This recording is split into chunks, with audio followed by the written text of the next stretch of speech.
mean? Yeah, You sure. say, now you really got to know the game and know your situation. Right. As opposed to like, 9, 10, 11, 12, Yeah. That's I think what I would say is overcoaching 101 in any aspect, in any sport, is placing precision ahead of aggression. Okay, when you place precision instead of intent, that's overcoaching 101. That's saying, well, you're not quite as proficient as you should be at this, so I'm going to try to rein you back in. My pap used to have a saying. He used to say, if a dog will bite, he'll bite as a pup. And what he was trying to convey was those dogs that bite, they bite real early. And the best thing we can do for our young kids is to create a mindset of aggression. And you get that. A lot of the folks that I worked with have believe in that wholeheartedly. I think it's one of the reasons why our younger players develop really, really fast. But the point that you're bringing up is an absolutely critical piece. And that piece is, when do we lock in on discipline? When does that thing become essential? And it absolutely does become essential. The best way to teach that is implicitly. Okay, implicitly is a way to say, look, if I try to talk you through this, it might not stick. It might not resonate for a long enough period. It might fall apart under pressure. So anything that we can do implicitly. What I've also realized is the better the pitcher, the more that thing starts to form on its own. In other words, there's something that I've referred to as a smash zone. When you're real young and you can't necessarily guarantee that he'll throw the ball in the strike zone, you've got to be willing to find the barrel even when it's outside the strike zone. As you grow, the good thing is the pitchers generally grow with you. So they start to attack that strike zone. And then all of a sudden that smash zone becomes that strike zone. Okay? So I still haven't answered your question yet. But to train that discipline, we have to start recognizing when aggression becomes recklessness. Okay, and that's a message that I start to give to those older kids. Like, look, you need to be aggressive. It's an absolute foundation to being a good hitter. But when you go in the box without a plan and you're reckless, then what happens is he can get you out. You can get yourself out rather than he getting you out. And that's what we want to do as a hitter. We want to limit the times we get ourselves out, and we want to tip our hats to the time that he gets us out. That's an easy way to live. So the way you train that, and the way I train it implicitly, is in a batting practice environment. So often they get used to just repeated strikes, and they get in this mindset of go, go, go, go, go. So what I like to do is I like to tell them, say, look, I'm going to make it more authentic. I'm going to become an 8-year-old. I'm going to become a 9-year-old. I'm going to become a 13-year-old with more precision, a 15-year-old, which means I'm not throwing you hittable pitches every time. All right? And then what I'll do is I'll gradually work that down, where maybe the first one will be this gross miss, and the take becomes authentic, a real authentic take. I mean, so authentic because what was that? All right, so you were ultra aggressive, and I threw you a pitch you couldn't swing at. And then what you do with those gross misses is you slowly start to narrow them down. You really start to narrow them down, where those misses, instead of being over someone's head, they're above the belt. And now that's getting into deliberate practice, right? I mean, that's getting into very specific work on that strike zone.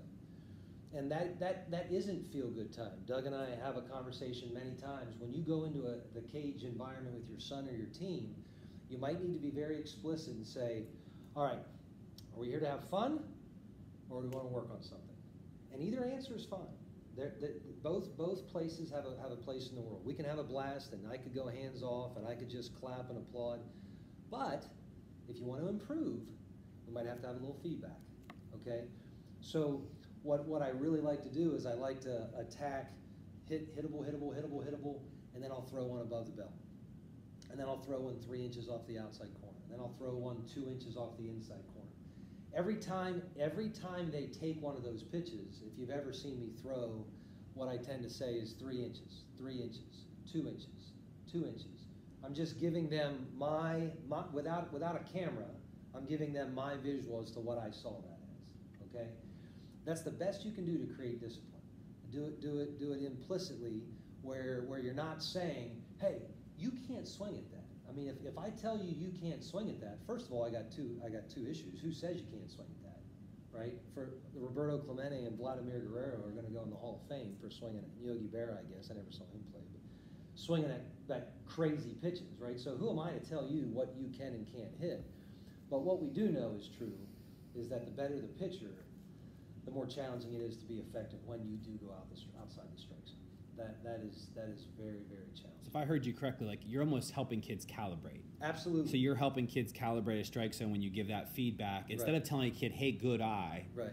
Now I'm telling you 2 inches, 3 inches. I'm helping you understand where that is. And if it's a horrible pitch, that word gross just lets you know, like, yeah, gross miss. And one of the things that's very difficult is every time I teach something, I'm always trying to consider three things: the task, the organism, and the environment. You know, if you take anything out of here, if you start asking more and more questions, ask those questions. Ask, what does he mean by the task? What does he mean by the organism? What does he mean by the environment? And when we give too much credence to one and dismiss the other, what we often do is we just talk about the task. Hitting is hitting. Hitting is hitting. Well, no, hitting is not hitting. Hitting in a game has emotion. It has an umpire. It has your girlfriend down the left field line. It has social influence of your peers. Hitting in a cage is just repetition.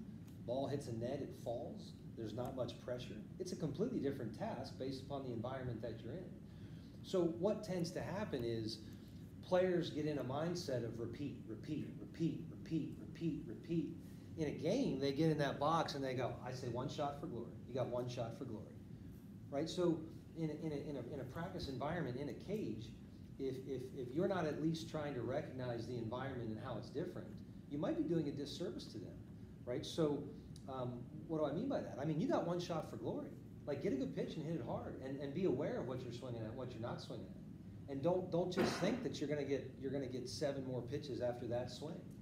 You know, don't get locked in that mindless habit of just repetition. And the young kids, it's real hard. It is 7, 8, 9-year-old. I mean, they want to play, and you just keep throwing, and we just keep doing our thing.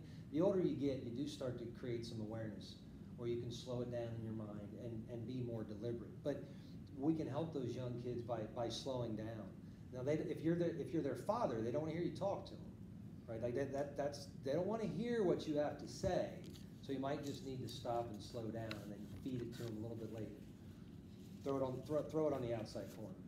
Let them process it. Throw them on the. I'll tell you what, and this is the last thing. I'll take the next question. One little trick that I've done to slow them down in a practice environment is I've said, all right, when you hit it, give me 2 steps out of the box and then go reset yourself. Okay, to try to simulate a game with just a little bit more. So instead of just hit and then recenter yourself, what I ask them is just hit, give me 2 out of the box, and then let's go back and reset. Right now we're trying to go into that game setting just a little bit more. Is it authentic? No, but it'll never be authentic. We're just doing our best. We're doing our best. What else? Yeah. To piggyback on that, when you throw the obvious balls, Yep. and then the 3-inch, the 2-inch, Yep. inside knees, whatever, what's your opinion about a no-take batting practice? How effective do you think that is for the hitters that, and I don't want to exclude the 7, 8-year-olds, but maybe some 9s, some 10s, Yeah. 12s, 13s that get it, Yeah. and understand the game of the pitch count, Yeah. and understand where the umpire is calling these things. Yeah. What's your take If on someone were to say to me, all right, Kyle, what's one thing you could tell young kids to do that would improve them the fastest? I would say it's no-take batting practice. Now, I added no-take, no-foul balls. No-take, no-foul balls. And now I'm talking about a young group, but I got to be honest with you. I asked my son, occasionally I'll ask him these questions. What's the one thing that we've done that was always your favorite piece? He goes, well, the no-takes, no-foul balls has always been gold. And the reason why it's gold is because the no-takes basically turns the brain off. Now, I do allow for a gross miss. If I throw it and, yeah, that's a gross miss. But if I have enough command or someone else has enough command, we can get in this no-take mode. And this no-take mode creates that aggression that we want, that authentic aggression.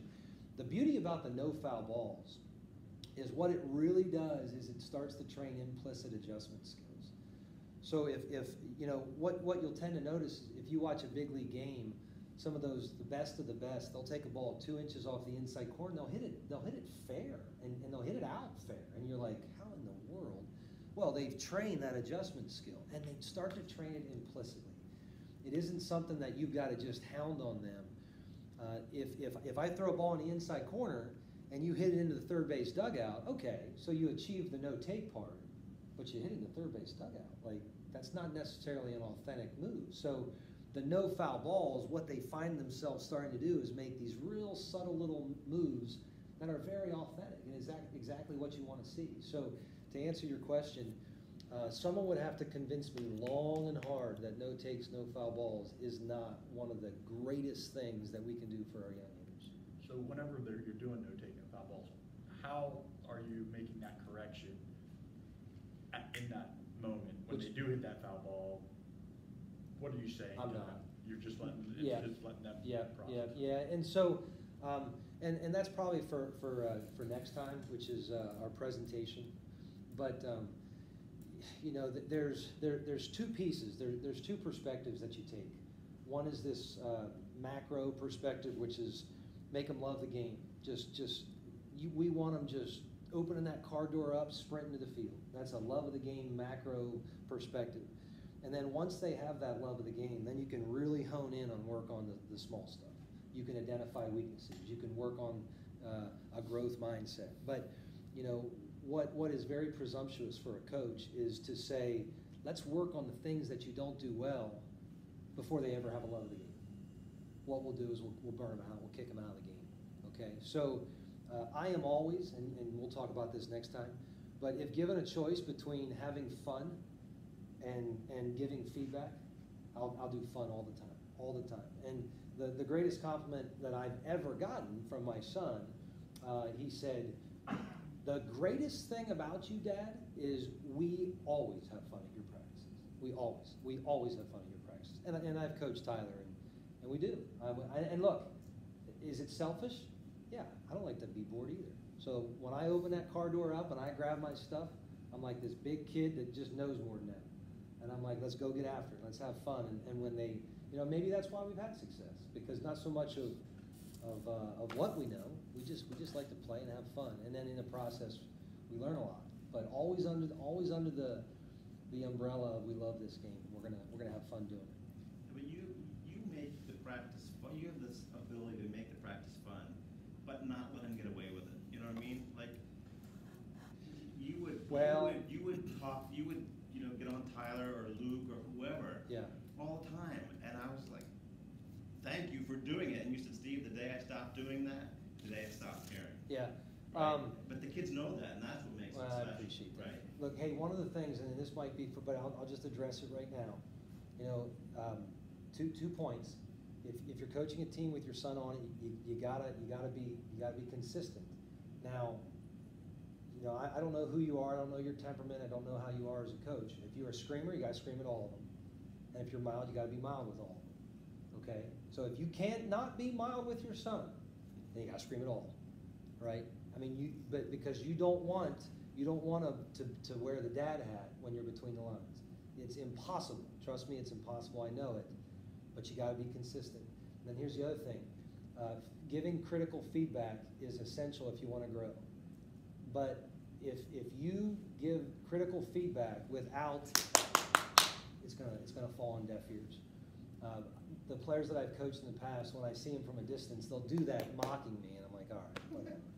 But apparently that's one of the things I do quite a bit is I'll do this pronounced clap, and I'll do that in the moment when I like what I see.